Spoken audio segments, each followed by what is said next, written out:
It's 11:47 p.m. Marcus is sitting at his desk. He has a project due tomorrow morning. He's known about it for 3 weeks. He has everything he needs: the notes, the resources, the ability. He actually wants to do well. But here's the thing. Instead of working, he's reorganizing his desk. For the 3rd time tonight. He's gone through every notification on his phone. He made tea. Then he made more tea. And right now, at this very moment, he's watching a YouTube video about productivity. Sound familiar?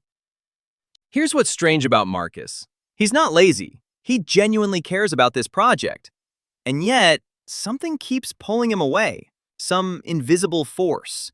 Every time he sits down and opens his laptop, his brain just finds another reason to look somewhere else.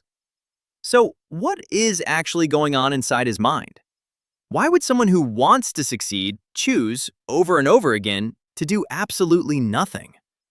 The answer isn't what most people think. And I'll tell you right now, once you understand what's really happening, you will never look at procrastination the same way again. Most of us grew up hearing the same explanation. You're lazy, you lack discipline, you just don't want it badly enough. Parents said it, teachers said it, and honestly, that little voice in your own head probably still says it. But here's the thing. Researchers who actually study procrastination, people who have devoted entire careers to understanding this, they found something that completely flips that story upside down. A psychologist named Dr. Fuchsia Sorois at the University of Sheffield ran a landmark study. And what she found, nobody expected. Procrastination is not a time management problem. It's not a productivity problem. It's not even a motivation problem. Procrastination is an emotion regulation problem. Let that sit for a moment. You're not avoiding the task. You are avoiding how the task makes you feel. Think about what actually happens the moment Marcus tries to open that project. Before he's written a single word, before he's done anything at all, his brain floods with feelings. What if I'm not good enough? What if I try my absolute hardest and still fail? What if I start and realize I genuinely don't know what I'm doing? Those feelings are uncomfortable, threatening even. And so his brain, doing exactly what it was designed to do, moves him away from the source of that discomfort. Check the phone instead. Make tea instead. Reorganize the desk instead. The relief is instant, and that instant relief is the trap. Because now his brain has learned something dangerous. Avoiding this task makes me feel better. And here's the thing about brains. They love patterns that feel good, even when those patterns are slowly destroying everything. But wait, if procrastination is really about emotion, that raises a bigger question. Why does sitting down to work feel so threatening in the first place? What is the emotion that procrastination is actually protecting us from? Here's where it gets really interesting. Psychologists have found that the single biggest emotional driver behind procrastination isn't laziness. It isn't even fear of failure, exactly. It's something called self-worth protection. Here's how it works. Deep inside a lot of us, and this is especially true for high achievers, there's a belief, a quiet, almost invisible one, that our worth as a person is tied directly to how well we perform. If I do well, I am good. If I do badly, I am bad. Now think about what happens when that belief comes face to face with a hard task. If you never fully try, you can never fully fail. If you start at the last minute and turn in something rushed, there's always an excuse waiting for you. I didn't have enough time. I could have done better. And that excuse protects something precious. The story you tell yourself that you could be great if only conditions were different. Procrastination becomes a shield, not a conscious one. You're not sitting there thinking, I'll protect my ego by doing nothing. It happens automatically, quietly, underneath everything. Dr. Timothy Pickle, one of the leading researchers in this field, found something that genuinely surprised me when I first came across it. He found that procrastinators are often perfectionists in disguise. They have extremely high standards, so high that starting a task feels like putting everything on the line. And that feeling is terrifying. So the brain says, don't start. Stay safe, stay comfortable. Stay in that land of potential, where you haven't been tested yet, where failure is still impossible, because you haven't tried. But here's the cruel irony. The longer you wait, the more pressure builds. The more pressure builds, the harder the task feels. The harder it feels, the more desperately your brain wants to run from it. It becomes a spiral, and that spiral has a name. Researchers call it the procrastination doom loop, and once you see it, you cannot unsee it. It goes like this. You have a task. The task triggers anxiety, maybe self-doubt, maybe that fear of not being enough. So you avoid it. Avoiding brings you brief relief. Then the guilt creeps in. Why haven't I started yet? That guilt triggers more anxiety. More anxiety makes the task feel even bigger, even more impossible. So you avoid it harder. The deadline gets closer. The stakes feel higher. The whole cycle just accelerates. By the end of it, something that was once manageable feels like climbing a mountain in the dark. And Marcus, who just wanted to write a simple project report, is lying awake at 1 a.m., paralyzed, exhausted, wondering what on earth is wrong with him. Nothing is wrong with him. He's human. And this is what human brains do when they haven't learned a different way to handle emotional discomfort. But here's the question nobody seems to ask. If the doom loop is this predictable, why can't people just see it and break out of it? Why doesn't knowing about procrastination automatically fix it? Because knowledge lives in one part of the brain, and emotion lives in another.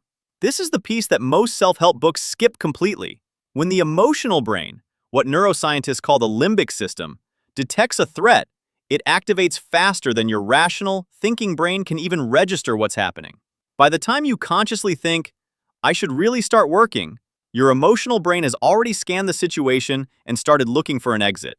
And it usually wins. Not because you're weak, because it's faster. Dr. Robert Sapolsky, a neuroscientist at Stanford who has spent decades studying how stress shapes our decisions. His work shows something that feels almost unfair once you understand it. When people feel even mild psychological stress, the kind that comes with facing something difficult, the brain prioritizes immediate emotional relief over long-term outcomes, almost every single time. This is not a character flaw. This is biology. You are running ancient software in a completely modern world. Your brain evolved to avoid immediate danger, predators, starvation, social rejection that could literally get you thrown out of the tribe. It was not built to calmly sit with the discomfort of writing a quarterly report while worrying it might not be perfect. So, what do we do with that? This is where everything we've been talking about starts to come together into something you can actually use. And I want to be honest with you, there's no single switch to flip. There's no one trick that makes this disappear. But researchers have found patterns that consistently work, and they all share one thing. They don't try to fight the emotion, they change the relationship with it. The first is called implementation intentions. And I know that sounds like a mouthful, but it's almost embarrassingly simple. Instead of telling yourself, I'll work on the project today, you get specific. You say, when it's 9 a.m. and I sit at my desk, I will open the document and write one sentence. That's it. Psychologist Peter Gallwitzer at New York University found that people who make these specific when-then plans are 2 to 3 times more likely to follow through than people relying on motivation or willpower alone.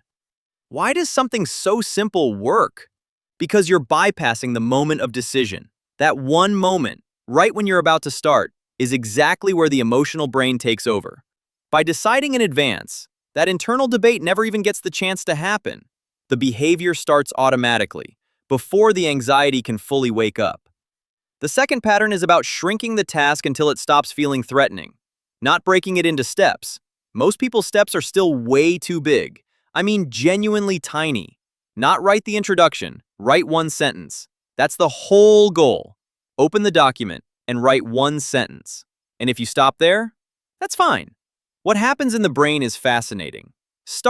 Even starting small, disrupts the doom loop. It sends a message to the emotional brain that this task is survivable. And once that part of your brain registers the task as survivable, the anxiety starts to drop. And once the anxiety drops, momentum builds all on its own. The third pattern is the most powerful, and also the hardest. Separating your self-worth from your output. This is the root, remember. The belief that a bad result means you are a bad person. Challenging that belief.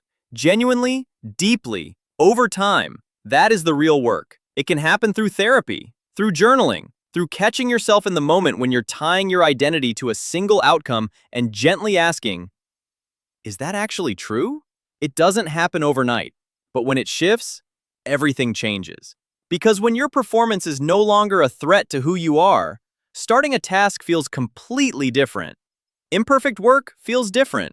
Even failure feels different. It becomes information, data, not a verdict on your worth.